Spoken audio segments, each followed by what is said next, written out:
Добрый день! Сегодня мы познакомимся с Алексеем Андреевичем Сумароковым. Вот так он писал о себе. На самом большом острове Бугаевском вдоль шара двумя рядами домов вытянулось село Среднее Бугаево.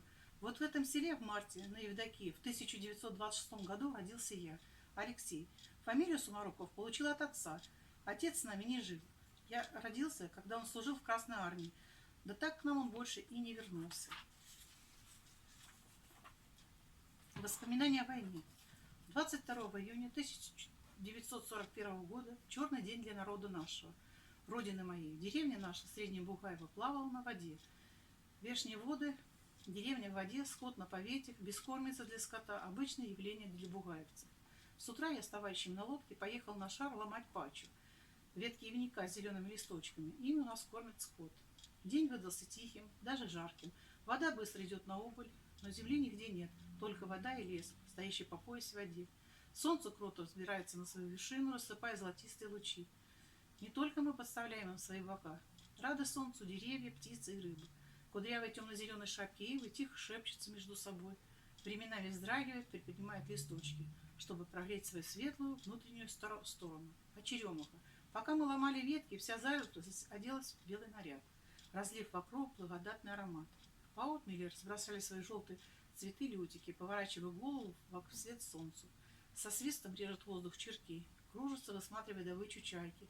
Плывешь среди этой оживляющей благодати, и на душе светло, тепло, легко и сильно, и хочется кричать: «Жизнь прекрасна!»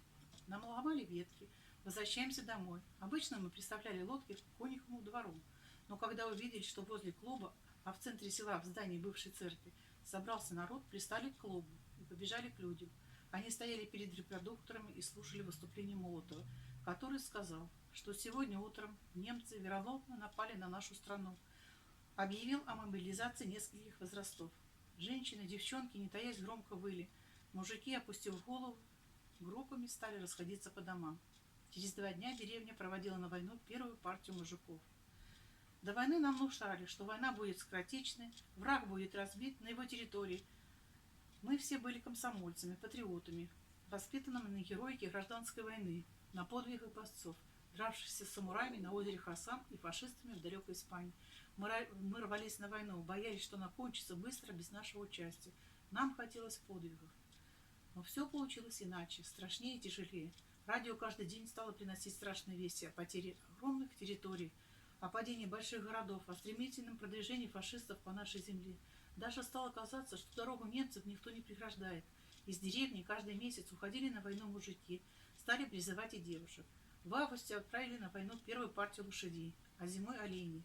К зиме 42-го года в деревне здоровых мужиков уже не осталось. Те, кто остался, большую часть суток трудился в колхозе без выходных, получая скудный хлебный паек.